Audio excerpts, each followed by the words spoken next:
Good morning to you all. So welcome to the fourth session of Admin4 Academics training session. So today's topic is lean management in administration for productivity improvement. So I hope you all know me. I am Sisitha Rajapaksha, head of the Department of Management Studies.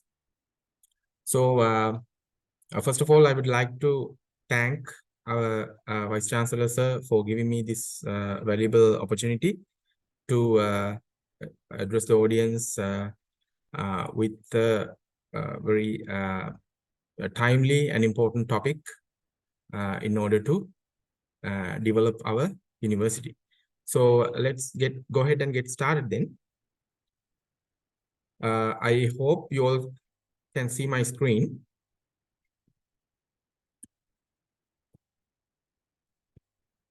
So today's roadmap is first we are going to understand what is lean and the lean philosophy, and what do you mean by the lean Six Sigma and lean, all these terms. What do you mean by lean? And then we are going to understand the 8 types of business wastes exist in organizations, in business organizations especially. So when I refer to an organization, it could be a government organization, it could be a non-government organization, it could be a hospital, it could be anything. So we are going to understand the 8 types of wastes, and then we are going to see some real world scenarios to apply these concepts in our day-to-day life. So before I move to the lean management area, I would like to, bring something up, and I would like to engage the participants, and I would like to ask a little question from participants. Now you can see these 2 pictures on the slides. What can you see from the left slide, and what can you see from the right slide? I'm pretty sure that there are some people who have already seen these pictures, but since we don't have a big audience, we may not be able to get the answers right away, but please look at these slides. Please look at these pictures. So the first picture, if you look at the first picture, what can you see from the first picture?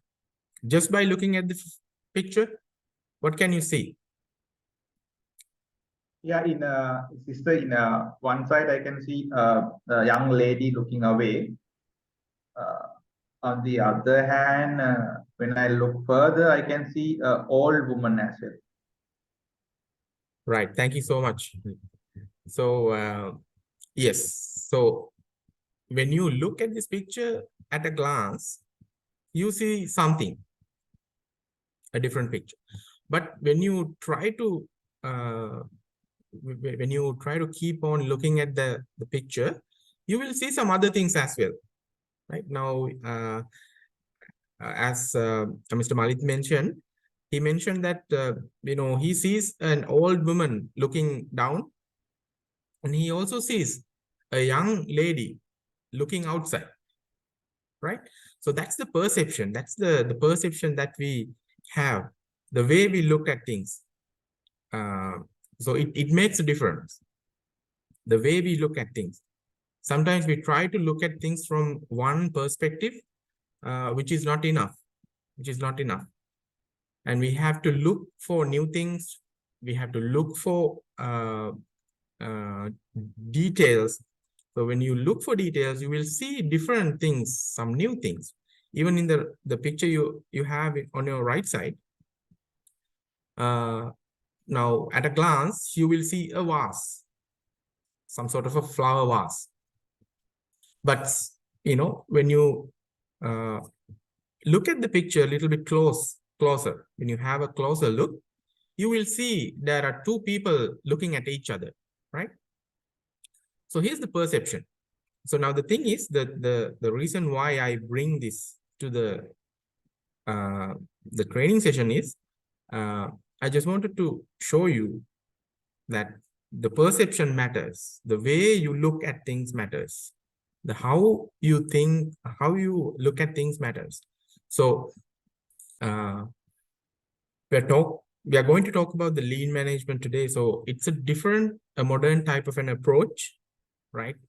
It's a kind of a change management approach that we have.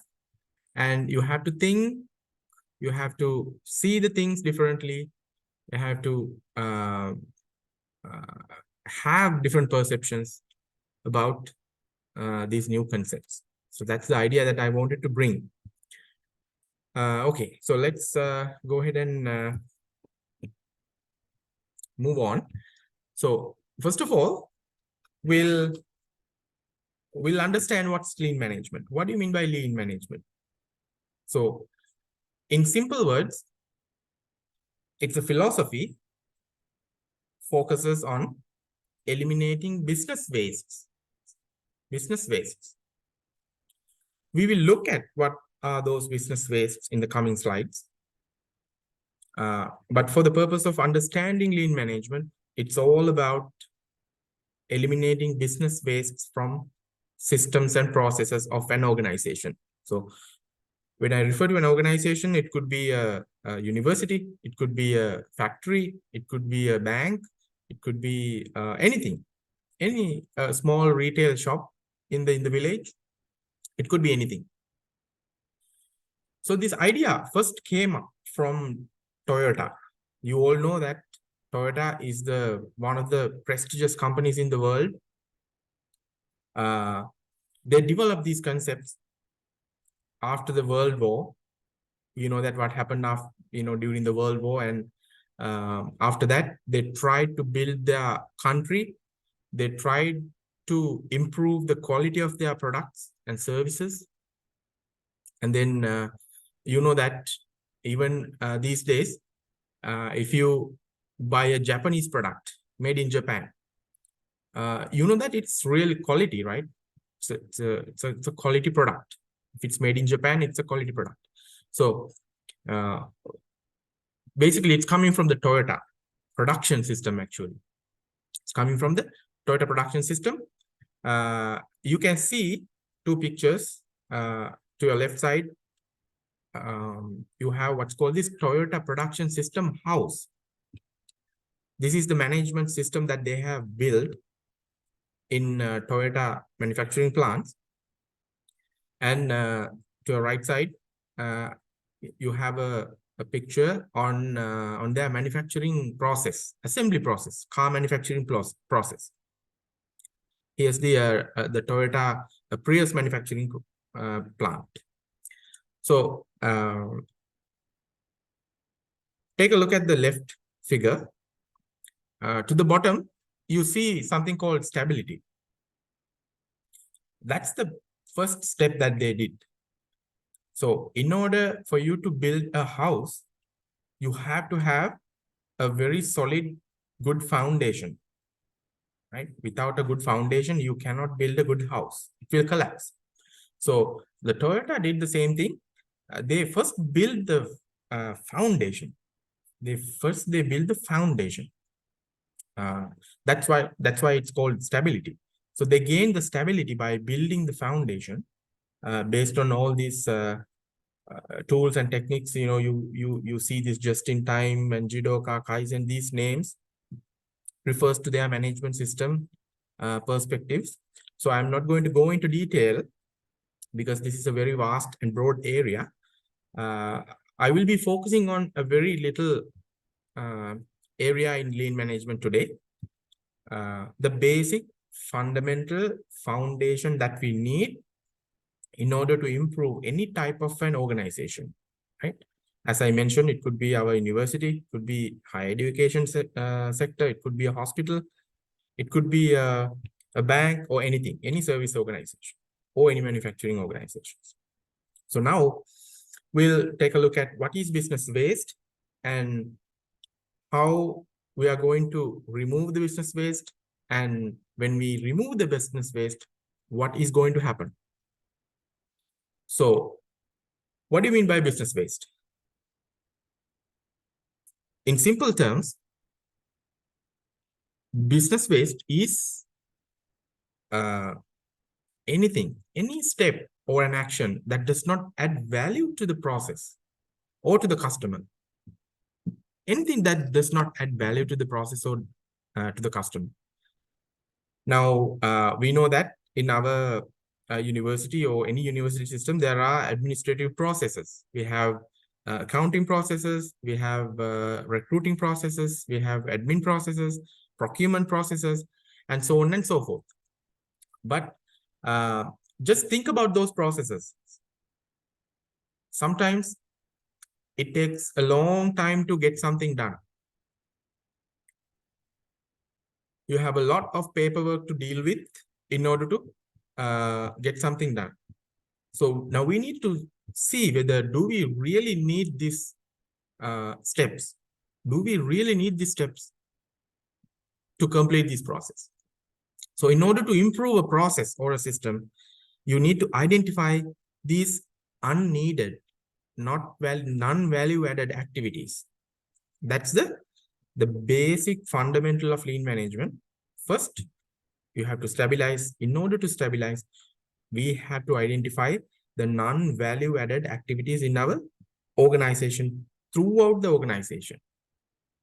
It could be anywhere, any office. It could be these things related to MAs and work aides and lecturers and HODs, deans, registrars and bursars and VC office, and this thing is available everywhere. So that's why it's called a universal system, universal approach. We can improve anything using the lean management tools and techniques. So now our focus is to identify these waste. And then what is going to happen when we remove this waste? When we take these waste out of the system, what's going to happen?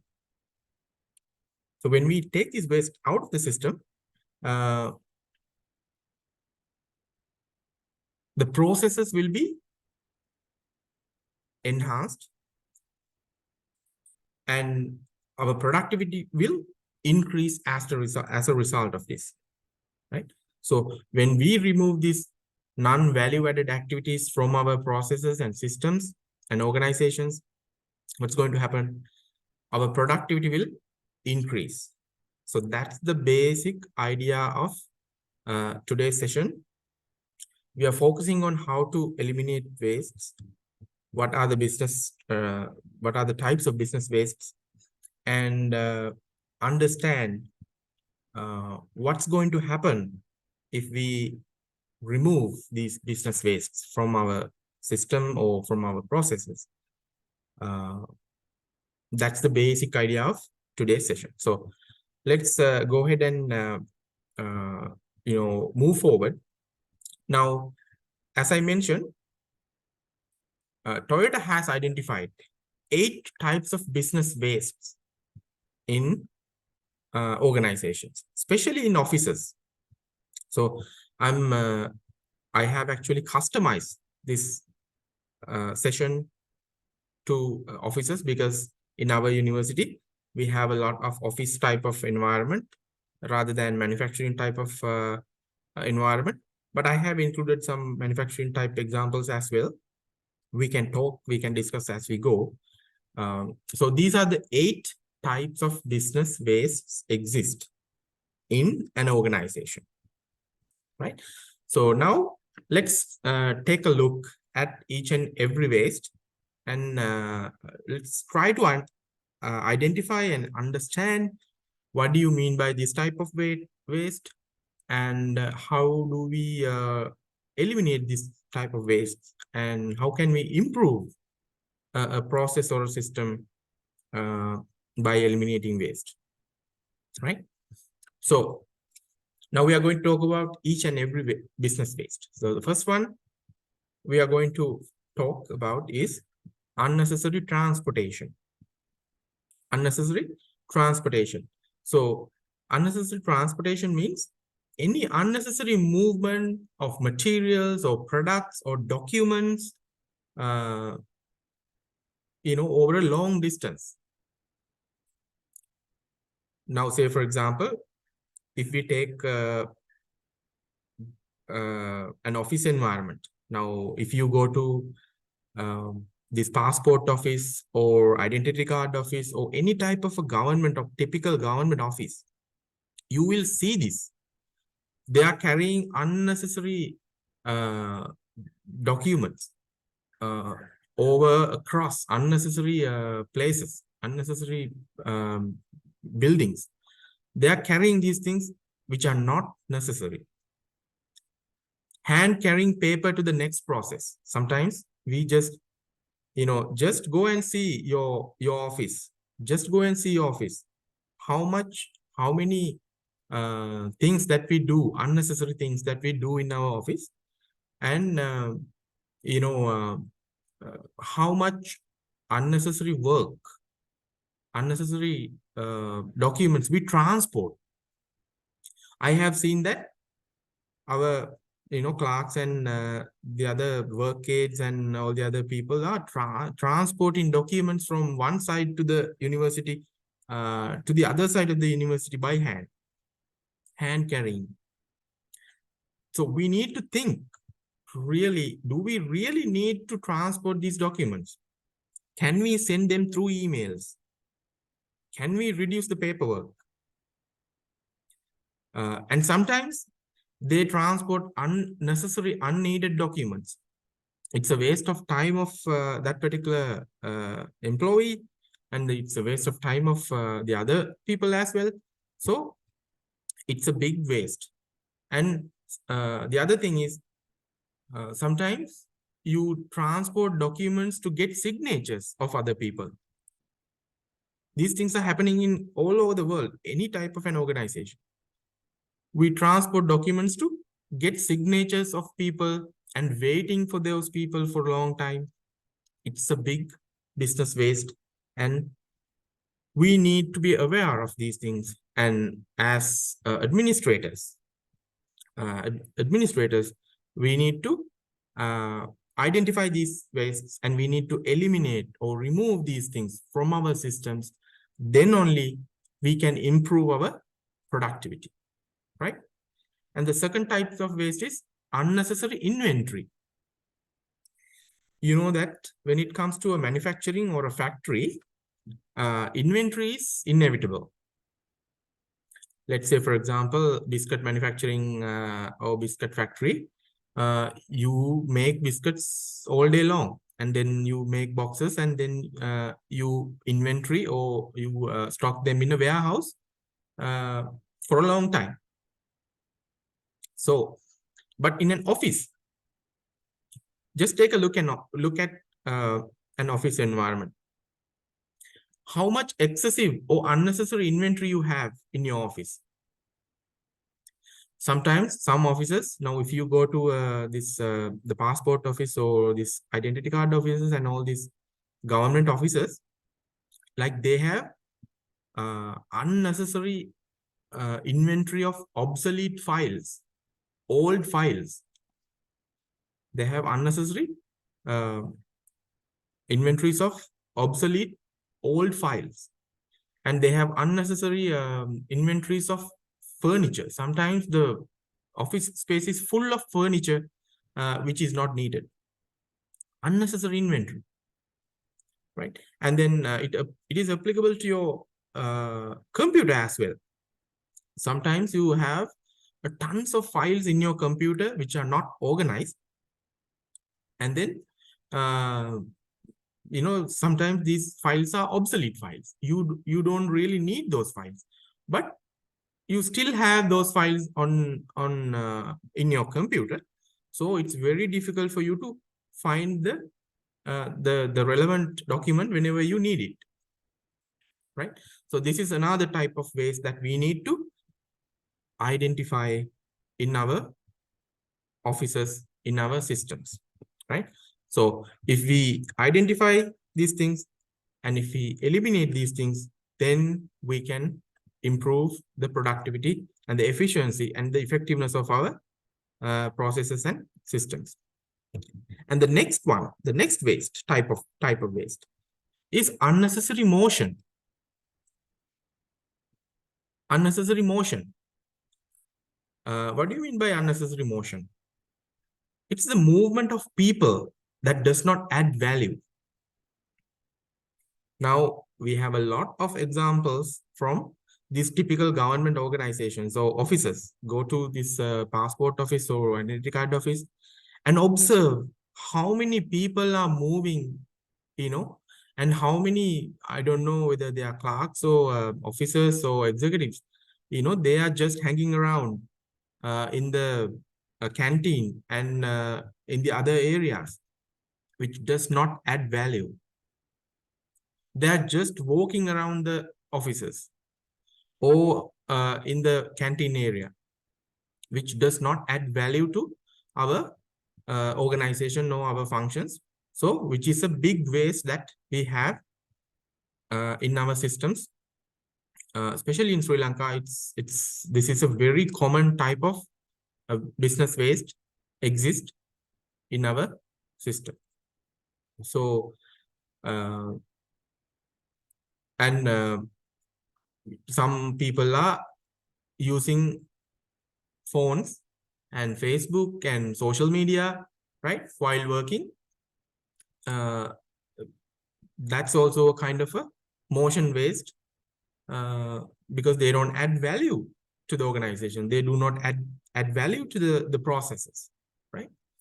So we need to be able to identify this type of waste as well. So when you identify these types of waste, as administrators, you can eliminate, remove this type of waste from the system in order to improve the productivity and efficiency and effectiveness of your processes, and ultimately the performance will be enhanced. And the other type of business waste is waiting. I'm pretty sure that I don't have to tell this waiting waste, because you may have you have already experienced this waste at almost every these typical government organizations or offices, like this Pradeshya Sabha and passport office and identity card office. If you go there, how long you have to wait to get things done? How long you will have to wait till you get a thing done? It takes a long time. Sometimes you will have to go in the morning at 6 o'clock and wait in the queue and then submit your documents and then wait until 5 p.m., 6 p.m. in the evening to get things done. So this is a real waste that we have. It's a very practical waste that we have in our systems. And also some examples from office environment. Ineffective meetings. Sometimes some organizations, they just keep meetings for the sake of doing meetings. They don't have an objective. And then they don't have a time frame, right? Sometimes some organizations, they keep like meetings for 3-4 hours, discussing all unnecessary things in the meeting. So that's a waste. That's a waste. The people are waiting in the meetings. They have some other things to do. So we need to identify these things in our processes and systems. Then only we can improve our organizations and systems, right? And then another one is most of the time we are waiting for the meetings to start. That's another a problem or a business waste, right? And if you go to hospital, now let's say, for example, if you go to a private hospital to channel a doctor, think about the time that you are going to waste and wait until the doctor arrives. Sometimes you will have to wait like 3-4 hours, which is not good. But in some private hospitals, I have seen that they have introduced this the text messaging system, so that when the doctor arrives, the patient gets the text alert, which is very good. That means that organization has seen this waste, and now they have done something to cope up with that particular business waste, and they have tried to improve their processes. That's a very good example of implementing a good system to eliminate these wastes that we talked about so far, right? And then the other one is overproduction. Sometimes in the office, we keep extra copies, we make extra photocopies, unnecessary reports. We create unnecessary reports sometimes. So we need to ask whether do we really need these reports? What's the purpose of preparing this report? Now, if you prepare unnecessary documents and unnecessary reports, you know that in these days, the cost of paper is really high, and it's another waste. So we need to be able to think, and we need to be able to identify these types of wastes in our system. So that's the biggest thing that we can do in order to improve our organizations. And then the other one is overprocessing. If I take an example from the office environment, some companies, some organizations, they have like unnecessary signatures on documents, right? Now they have not assessed their processes. They don't know which signature I need on this particular document. Because of that, they take unnecessary signatures from unnecessary levels of management levels on one document, which is not necessary. For example, I have seen that in this identity card office and this passport office earlier, like maybe 10 years back, they used to take unnecessary signatures from different levels of managers, which is not needed. It's a business waste, and it's going to reduce the productivity. It's going to decrease the productivity, right? And sometimes we make more copies of a document than we needed. That's also another waste. And when it comes to the computer, sometimes we save multiple copies of the same file in multiple locations. Just think about those things. Usually, we keep one file for a particular document, but you may have seen these things in the real world. We save multiple copies of the same file in multiple locations, which is not needed, and that's a big business waste that we have, right? And then the other one is defects or rework. So when it comes to the office environment, what could be some defects? What could be some reworks? As you already know, when we work with computers, we do data entry errors, right? So we all know that we enter our students' marks and grades and everything in the computer. We use Excel files, which are prone to mistakes, right? So in the office, we will have data entry errors, or sometimes missing information, sometimes wrong information on letters, right? And lost records. Sometimes we cannot find our records. Just think about the practical scenario in your office area or any type of an office, you know, all these things are happening in the real world. All these things are happening in the real world. And our challenge is to identify these things and then remove these things or eliminate these things from our systems. Then only we can improve our processes, systems, and organizations, and take our organization to the next level. Otherwise, it is very difficult to improve an organization.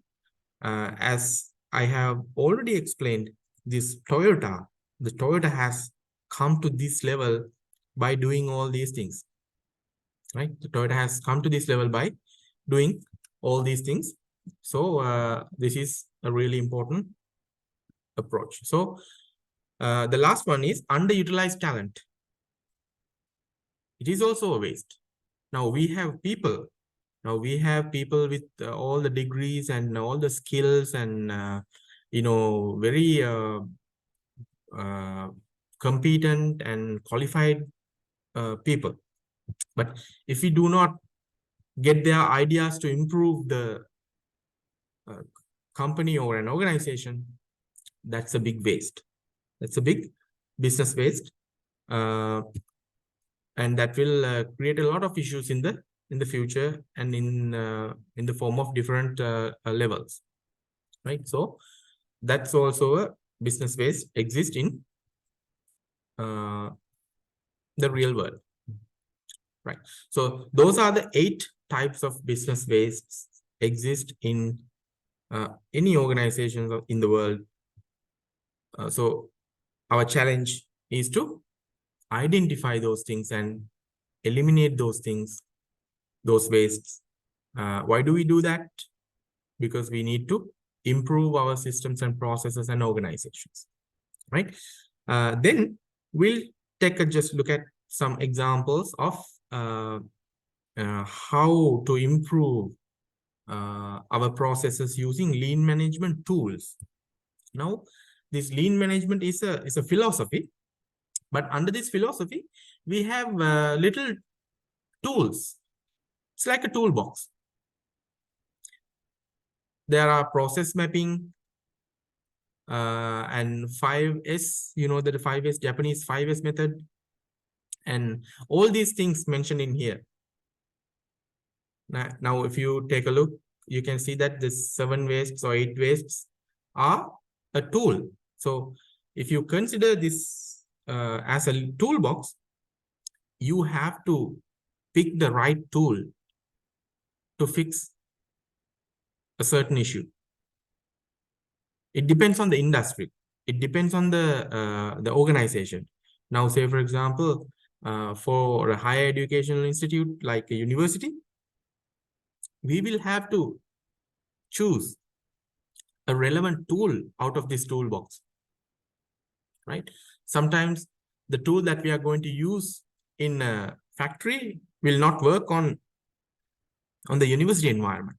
So it takes a little time and understanding to do this, but the whole idea is there's a big toolbox here in the lean management domain, and you can take those tools, the relevant tools, and improve your processes without any issue. That's the idea that we have. And here is an example of a process map of the recruitment process.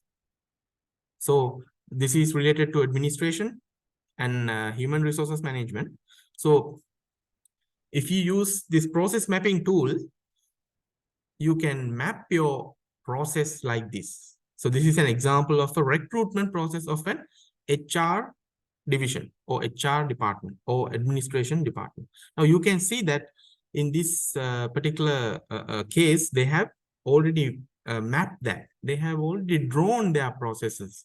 And now they are trying to understand, do we really need this process? Do we really need to do this step, right? And so on and so forth. So they get together and they improve. This is how we improve using the lean management tools. And then here's another example from accounting department. Now, as you can see, they have already mapped out the processes. They have drawn their processes on a page, on a paper, a piece of paper. And now they have identified the activities and outputs. And now only they can see what are the wastes or unnecessary activities, non-value added activities in this process. So this is how they are going to improve their processes. And then here's another example from procurement or purchasing. I'm pretty sure that all these examples exist and relates to our university, because our university has the HR function or the administrative function and accounting function and procurement. So everything is applicable to our university as well.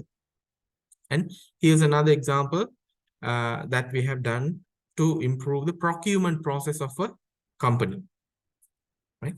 And then here's a interesting example from a hospital, right? It's the patient flow in hospital. It's the patient flow in hospital.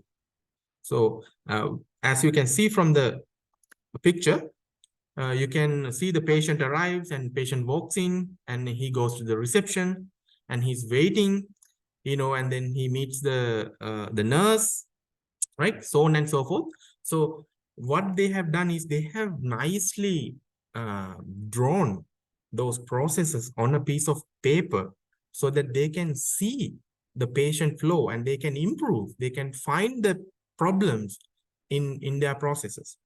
So this is the approach that they have done in order to improve this hospital or patient flow in hospital. And there's a hospital called Toyota Memorial Hospital in Japan. So what they have done is the tools and techniques and skills and knowledge that they had in Toyota manufacturing, in Toyota car manufacturing process, they have transferred their knowledge and tools and techniques to their hospital, their Toyota Memorial Hospital, and they have improved their hospital operations using these lean management tools. So that is a big thing that that has happened in the recent past. Actually, nowadays, most of the healthcare organizations, hospitals, they are using lean management to improve their processes and systems, right? Okay, so now I have a little simulation video on 8 wastes in office. So I hope you will enjoy this, because it has it's kind of a simulation. It will show everything that's happening in an office, and you may be able to understand the 8 types of wastes a little bit clearly from this video. Welcome to the 8 types of waste in lean administration. Did you know the same types of waste from lean manufacturing also exist in the office? Let's figure out what this means and how we learn to detect and recognize waste in administration. So let's get started. The first type of waste is overproduction. This occurs whenever we produce more than we need. In this example, the sales department proceeds many different documents for the finance department. However, the only relevant document for finance is this blue-colored document. As sales does not has the information about the importance of the blue document, it proceeds more than requested by finance. The finance department, however, just looks for the relevant blue document. All other information are not relevant. We have produced overproduction at sales due to the lack of communication between the departments. The second type of waste is inventory. Whenever we have too high inventory levels, we consider this as waste. As you can see in this example, the sales department proceeds requests much quicker than finance can handle. This causes a high level of open tasks at the finance department. These open tasks are our goods in administration. As we have a high stock level of these open tasks, we have a high level of inventory. This is considered as waste in the office.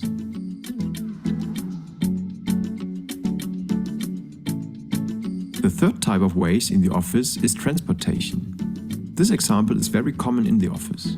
To transport relevant information from one department to another, we often use emails. But not just one simple email, but many emails with a lot of forwarding and people in CC. Many times with too many people in the loop, which do not need all the information. The relevant email is finally received by the right department after many forwardings and loops instead of addressing the information to the right department immediately. The fourth type of waste is movement. In the office, we often face movements on our PC or laptop. As you can see here, we do a lot of clicking and scrolling to navigate through all our folders and subfolders, scrolling through endless lists of files until we finally reach the documents we were looking for. Same applies to physical documents in the office. Many times we have to go through many folders and papers until we finally find the right information we were looking for. All these activities are considered as movement and can be eliminated with the right Lean tools. Before we proceed with the next type of waste in the office, we quickly give a look to the Lean Activity Office Toolbox. This Office Toolbox provides all relevant tools and instructions to identify waste in the office and to implement Lean structures in administration systematically. To download the entire Lean Office Toolbox, just go to the webpage and check out the tools of Lean Administration and Lean Office. The link is also available in the description below this video. The fifth type of waste in the office is waiting time. This occurs especially whenever we have to wait for input or information from other departments until we can proceed with our task. In this example, sales needs important information from finance. We have to wait for these informations before we can proceed with our task. This is one of the most common types of waste in Lean administration and can be tackled with improved communication and synchronization between the roles. The sixth type of waste is rework and defects. As you can see in this example, the documents prepared and provided by our employees did not match the scope which was requested. In this case, we have to rework our documents once again. This often occurs due to the lack of communication and whenever expectations and scopes are not communicated sufficiently. The seventh type of waste is overprocessing. This occurs in almost every company around the globe due to the lack of transparency of available information.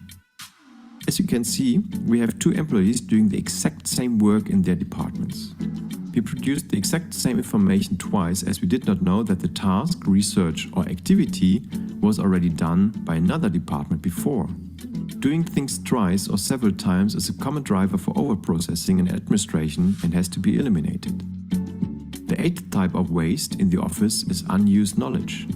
In this example, the employee has many good ideas but is not able to communicate them. So how can we utilize these brilliant ideas? One common approach is the improvement board on which ideas can be submitted and forwarded to the right person. Other strong tools to eliminate the eighth type of waste are also available in the Lean Office Toolbox and can be downloaded from leanactivity.com. Welcome to the 8 types of waste. All right. So I hope you were able to get a good idea about the 8 types of wastes happening in an office environment. So then again, I have a quick video. We are going to stop at 10 a.m. So this is a practical experience that I have had in the past. And this video shows how the Boeing, you know that the Boeing is a major aircraft manufacturing company in the world, in USA. So they have used lean improvement methodologies to improve their processes, especially their manufacturing processes and their office processes as well, like their HR processes, accounting processes, finance processes, and their sales and marketing processes as well. So they have used lean processes, lean methodologies to improve their organization. And earlier, the Boeing took like months to build an aircraft. But now, after using lean management approaches. Now they build an aircraft within 9 days, and they can build like 42 airplanes per month. And this video will show that. This is the most productive aeroplane factory in the world. Boeing's Renton plant outside Seattle builds the 737 in all its configurations for customers globally. To build 42 planes a month, you need a pretty sophisticated, pretty huge production line. It takes 9 days for a plane to do this loop and be assembled. Let's break that down. Boeing's built more than 9,000 737s since launching the single-aisle jet in the mid-1960s. And each one started life something like this, a hollow fuselage built in Wichita, Kansas, and hauled by train to Renton. Once that shell enters the factory, days 1 through 3 are really all about the internals. It's like building a house. First, engineers install the plumbing and electrics and the insulation. On the 4th day, the tube becomes a plane. The wings go on, along with the vertical fin or tail. Workers align them with laser guidance. This is when they fit the landing gear too. Day 5 is for the horizontal stabilizer install and the start of functional tests. Engineers are putting wiring in now for flight control and finishing the internal floorboards. They start building the interiors up, the galleys and the bathrooms. Then, on day 6, the plane comes alive. That flashing red light means there's power to the airplane. Large-scale tests are now possible. Like, does the landing gear retract properly? It had better. The next time it's folded away will be when this plane takes off for the first time. Day 7, and the plane's weight is set on its own wheels, and the engines are fixed to the wings, along with their own network of wires, cables, and tubes. All through the build, systems are checked and rechecked, and day 8 is a critical test of the flight control surfaces, the flaps, and the flight deck itself, the cockpit. All these parts have been checked in isolation. Now it's crucial they work together. The plane is nearing the end of the moving production line. On day 9, the customer gets to do a walkthrough inspection before it's towed out of the factory. Born, in a way, into the big wide world. The next stop is Renton Field for ground tests of the engines and other systems, and then first flight. Right. So that's their operations. So they have improved their manufacturing and all the other transactional operations using lean management tools and techniques. And my experience is I have been to the Boeing factory in Washington, US, to study the lean management practices in their manufacturing processes as well as in their office processes, their HR functions, accounting functions, and supply chain, logistics, the quality aspects, and everything. So I have studied those things in this manufacturing plant, and this is a real good example of from the world that they have done these things. They have used lean management principles and tools and techniques to improve their processes and systems, and now they have become the most the prestigious company in the world in manufacturing airplanes.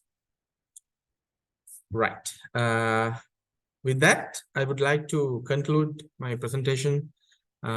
If you have any questions or any comments, please, it's time for them now. And if not, we can wind up the session. Any questions or any comments from anyone?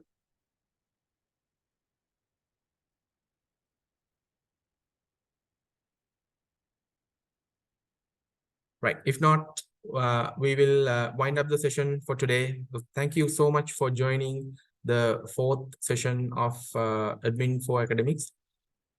And you have a wonderful day. Thank you so much, sir.